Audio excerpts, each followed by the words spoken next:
Sina Engin Akurek at Tuba Buyak-Usten sa backstage ng magazine ay nahulog sa agenda tulad ng isang bomba.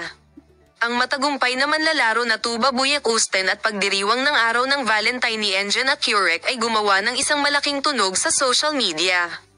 Si Engin Akurek matagumpay na manlalaro na si Tuba Buyak-Usten sa araw ng mga puso ay nagpadala ng isang sulat ng pag-ibig kung saan ang patalastas. Si Engin Akurek ay pinamamahalaang upang kamanghamanghang Tuba Buyak-Usten na may mga tula ng pag-ibig. Nang makita kita, alam kong ikaw ay mahal kita. Kami ay umaangkop sa bawat isa tulad ng perpektong mga piraso ng puzzle, at ganyan ako nabighani sa akin. Ang mga maliliit na bagay na ibinabahagi namin ay mahiwagang araw-araw at isang araw ang ating pag-ibig ay patuloy na lumalaki. Ang bahagi ni Engin Akurek ng kanyang sariling social media account ay nagmumungkahi na ang mga problema sa pagitan ng duo ay nabighani at ang mga problema sa pagitan ng duo ay tinanggal. Si Tuba Buyak-Usten ay hindi tumahimik sa mga mensahe na ito.